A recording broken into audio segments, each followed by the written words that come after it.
Hello నమస్తే, అందరు బాగున్నారు కదా? నేను కూడా బాగానే ఉన్నాను. ఈరోజు మార్కెట్ పెరగడానికి కారణాలు ఏంటో ఈ వీడియోలో మనం తెలుసుకుందాం. ఈరోజు మార్కెట్ పెరగడానికి కారణాలు ఏంటంటే ముఖ్యంగా యుఎస్ఏ మరియు చైనాకి మధ్య టారిఫ్ల గురించి ఒక ఒప్పందం కుదిరిందనమాట. దానివల్ల ఏంటంటే అది సానుకూలంగా ఉండడం వల్ల ఈ రోజు మార్కెట్ కొంచెం పెరగడానికి ఒక కారణం. అలాగే మన భారతదేశము పాకిస్తాన్కి మధ్య ఉన్న ఉద్రిక్తలు కూడా కొంతవరకు తగ్గినాయి అనమాట. దానివల్ల కూడా ఈ రోజు మార్కెట్ పెరగడం జరిగిందనమాట.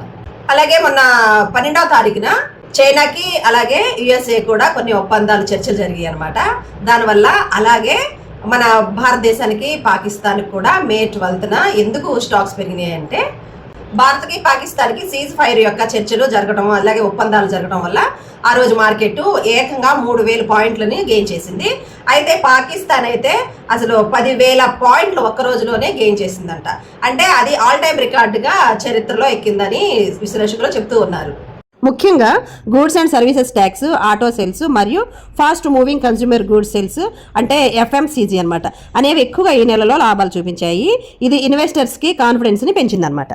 ఎకనామిక్ ఇండికేటర్స్ ప్రకారము మన భారతదేశపు 2025 అంటే ఈ సంవత్సరము 6.3% నుండి 6.5% వరకు ఆర్థిక వృద్ధి సాధించే అవకాశం ఉందని చెప్తూ ఉన్నారు. దానివల్ల ఏంటంటే మార్కెట్లో మనం ఈరోజు చాలా వరకు పాజిటివ్ని చూసామన్నమాట. కొన్ని సెక్టర్స్లో మంచి పర్ఫార్మెన్స్ని మనం ఈ గత నెలలో చూసామన్నమాట. ఆ సెక్టర్ ఏంటంటే ఎలక్ట్రానిక్స్, క్యాపిటల్ గుడ్స్, ఇంకా బ్యాంకింగ్ సెక్టర్లో ఈ గత నెలలో ఏకంగా 14.70% పెరుగుదలని మనం చూసామన్నమాట. అయితే మన భారతదేశం స్టాక్ మార్కెట్లో ఈ ఫారిన్ ఇన్వెస్టర్స్ అనేవాళ్ళు మార్చి నుంచి కూడా కొనుగోలుని ప్రారంభించడం జరిగిందనమాట. ఈ రోజు కూడా ఎఫ్ఐఐ వాళ్ళు మన స్టాక్ మార్కెట్లో కొన్ని స్టాక్స్ని కొనుగోలు చేయడం జరిగింది. దానివల్ల కూడా ఈరోజు స్టాక్ కొంచెం పెరగడం జరిగిందనమాట. అయితే మార్కెట్ ఇక నుంచి బాగుంటుందా అనుకుంటే అలా అని కూడా చెప్పలేము. ఎందుకంటే ఎప్పటికప్పుడు గ్లోబల్ మార్కెట్ అలాగే ఆర్థిక పరిస్థితి న్యూస్ కూడా దీని మార్కెట్ మీద ప్రభావం చూపిస్తాయి. అయితే రిస్కులు కూడా ఉంటాయి అనమాట. కొంచెం జాగ్రత్తగా మనము మార్కెట్లో ఇన్వెస్ట్ చేసుకోవచ్చు. ఇప్పుడు పెరుగుతున్నాయి కదా అని చెప్పి మనం ఎలా పడితే అలా ఇన్వెస్ట్ చేయడానికి లేదు, చాలా జాగ్రత్త వహించాలి. అలాగే కొన్ని సెక్టర్స్ ఉన్నాయి అనమాట. ఆ కొన్ని సెక్టర్స్ లో మనకి తిరుగులేని గెయిన్స్ ఇస్తాయి, పెరుగుదల కూడా ఉంటుంది అనమాట. దానివల్ల ఏంటంటే మనము చాలా ఆచితూచి మనం ఇన్వెస్ట్మెంట్ అనేది చేసుకోవాలి. అయితే ఒకవేళ మీరు ఇన్వెస్ట్ చేయాలి అనుకుంటే మాత్రం చాలా రిస్కులు తక్కువ ఉన్న సెక్టర్స్ని ఎంచుకోవాలన్నమాట. అంటే ప్రస్తుతానికి రిస్కులు తక్కువ ఉన్న సెక్టర్స్ ఏంటంటే బ్యాంకింగ్ సెక్టర్ ఒకటి, క్యాపిటల్ గూడ్స్, అలాగే ఫార్మా సెక్టర్స్ అనేవి చాలా వరకు రిస్కులు తక్కువగా ఉన్నాయి. ఈ సంవత్సరం 2025లో ఈ స్టాక్స్లో అంటే ఈ సెక్టర్స్లో ఉన్న స్టాక్స్ మంచి బలమైన పెరుగుదలను చూసే అవకాశాలు ఉన్నాయన్నమాట. అలాంటి సెక్టర్స్ని మీరు ఎంచుకొని ఇన్వెస్ట్ చేసుకోవచ్చు. అలాగే విశ్లేషకులు కూడా ఈ విషయాన్ని చెప్తున్నారు. ఈ 3 సెక్టర్స్ అనేవి చాలా వరకు బలంగా ఉన్నాయి. ఈ 2025లో గ్రోత్ అనేది తప్పకుండా ఈ స్టాక్స్ లో అంటే ఈ సెక్టర్స్ లో చూడొచ్చని వాళ్ళు స్ట్రాంగ్ గా సలహాలు ఇస్తూ ఉన్నారన్నమాట. అయితే ఈ రోజు టాప్ గెయినర్స్ చూసుకుంటే ఒక 5 సెక్టర్ నుంచి టాప్ గెయినర్స్ ఉన్నాయి అనమాట. Banking stocks, IT stocks, energy stocks, అలాగే డిఫెన్స్ స్టాక్స్, తర్వాత ముఖ్యంగా మెటల్ స్టాక్స్ అనమాట. ఈ స్టాక్స్ అన్ని కూడా ఈ రోజుని అలాగే ఇంకా రాబోయే 2 రోజుల్లో కూడా ఈ స్టాక్స్ లో అంటే ముఖ్యంగా metal stocks and pharma stocks లో ఎక్కువ కూడా లాభాలు అనేవి గణించవచ్చు. మరి ఈ 5 సెక్టర్స్ లో ఉన్న స్టాక్స్ ఎందుకు పెరిగినాయి అంటే ముఖ్యంగా మెటల్ స్టాక్ వచ్చి ఈ చైనాను అమెరికాకి టారిఫ్ల మీద ఒప్పందం కుదిరింది కదా, దానివల్ల కొంచెం ఉపశమనం కలగడం వల్ల ఈ మెటల్ స్టాక్స్ అనేవి పెరుగుదలను చూస్తున్నాయి. అలాగే ఐటీ సెక్టర్స్ ఎందుకు పెరిగినాయి అంటే ఐటీ సెక్టర్స్ లో క్వార్టర్ల రిజల్ట్స్ అనేవి చాలా బలంగా రావడం జరిగింది. అలాగే రూపాయి విలువ అనేది బలహీన పడడం వల్ల ఐటీ స్టాక్స్ అనేవి టాప్ గెయినర్స్ గా నిలిచాయి ఈ రోజు. అలాగే బ్యాంకింగ్ సెక్టర్ కూడా టాప్ గెయినర్స్ గా ఉన్నాయి. అందులో టాప్ గెయినర్స్ ఉన్న స్టాక్స్ ఏంటంటే HDFC bank, ICICI bank, SBI bank top gainers గా ఉన్నాయి అనమాట. అసలు ఇవి ఎందుకు మరి గెయిన్ అయ్యాయంటే ఈ రోజు ఆర్బీఐ యొక్క లిక్విడిటీ చర్యలు, అలాగే క్రెడిట్ గ్రోత్ రికవరీ, ఇంకా గవర్నమెంట్ స్పెండింగ్ వలన ఈ స్టాక్స్ అనేవి పుంజుకున్నాయి అనమాట. అలాగే ఎనర్జీ పవర్ సెక్టర్, ఈ సెక్టర్ లో టాప్ గెయినర్స్ వచ్చి NTPC, power grid corporation, Adani green energy, ఇవి అనమాట. ఇవి ఎందుకు పెరిగినాయి అంటే ఈ రోజే కాదు ఇంకా 2 రోజులు కూడా పెరగొచ్చు అని చెప్తూ ఉన్నారు.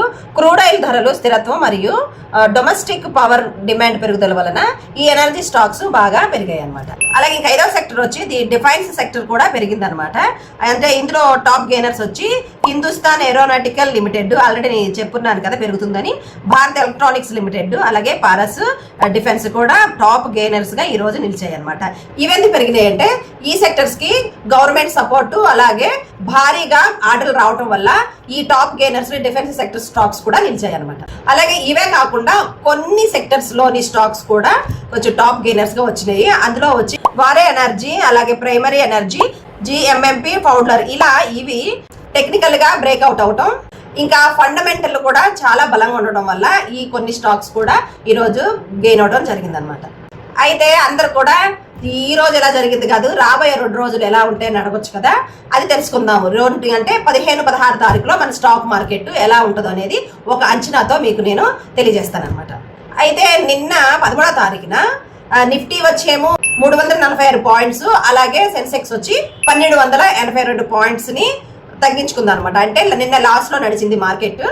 అయితే చెప్పాను కదా నేను, ఈ మెటల్ స్టాక్స్ ఒకటి, క్యాపిటల్ గూడ్స్ ఒకటి, తర్వాత బ్యాంకింగ్ సెక్టర్ ఒకటి, ఈ 3 కూడా వచ్చే 2 రోజుల్లో కూడా ఈ సెక్టర్స్ ఉన్న స్టాక్స్ గెయిన్ అయ్యే అవకాశాలు ఉన్నాయని విశ్లేషకులు చెప్తూ ఉన్నారు. దీన్ని దృష్టిలో పెట్టుకొని ఆ స్టాక్స్ ని మీరు ఎతికి పట్టుకోవాలన్నమాట. అయితే నేను ఇప్పుడు ఇక్కడ కొన్ని స్టాక్స్ ని మీకు తెలియజేస్తాను. ఒకవేళ మీరు ఇన్వెస్ట్ చేయాలనుకుంటే ఇప్పుడు నేను చెప్పే ఈ స్టాక్స్ లో కొంచెం ఫండమెంటల్ బాగున్న స్టాక్స్ ని ఎతికి పట్టుకొని మీరు చేయాలి. ఆల్రెడీ నేను చూడటం జరిగింది అనమాట. అందుకోసం వీటిని మీకు జస్ట్ వివరణ కోసం, అంటే మీరు తెలుసుకోవడం కోసం కొన్ని స్టాక్స్ నేను ఇక్కడ మీకు తెలియజేస్తాను. కొన్ని స్టాక్స్ నేను రాసుకోవడం జరిగింది అనమాట. అదేంటంటే హెచ్డిఎఫ్సి ఒకటి, టీసీఎస్ ఒకటి, తర్వాత టాటా స్టీల్ ఒకటి, ఇన్ఫోసిస్ ఒకటి, విప్రో ఒకటి, అలాగే ఐసిఐసిఐ బ్యాంకు, యాక్సిస్ బ్యాంకు, తర్వాత వచ్చి ఫార్మా సెక్టర్ లో కూడా Sun Pharma, doctor Reddy's, HCL, Cipla, ఇలాంటి స్టాక్స్ లో కూడా ఫండమెంటల్ కొంచెం స్ట్రాంగ్ గా ఉన్నాయి కాబట్టి ఈ 2 రోజుల్లో కూడా ఈ స్టాక్స్ గెయిన్ అయ్యే అవకాశాలు ఉన్నాయి కాబట్టి మీరు వీటిల్లో ఒకవేళ ఇన్వెస్ట్ చేయాలనుకుంటే చేయొచ్చు. ఇదంతా కూడా నేను మీకు సమాచారం అందించడానికి మాత్రమే ఈ వీడియో చేశాను అనమాట. అలాగే ఈ స్టాక్స్ కూడా మీరు 1-2 సార్లు గమనించి స్టాక్స్ లో ఇన్వెస్ట్ చేయండి. అలాగే నాకు టెలిగ్రామ్ ఛానల్ ఉందని తెలుసు కదా, ఆ టెలిగ్రామ్ ఛానల్లో మీరు జాయిన్ అవ్వండి. డిస్క్రిప్షన్ లో లింక్ పెడతాను, ఆ లింక్ ఓపెన్ చేసి జాయిన్ అవ్వండి. ఎందుకంటే ఎప్పటికప్పుడు అక్కడ నేను స్టాక్ మార్కెట్ సంబంధించిన న్యూస్ ని నేను వేస్తూ ఉంటాను అనమాట. ఇంకా మీకు ఏం చేయాలో తెలుసు కదా, లైక్ చేయండి, షేర్ చేయండి, కామెంట్ చేయండి. మరొక మంచి వీడియోతో మీ ముందుకు వస్తాను. అంతవరకు సెలవు, నమస్తే.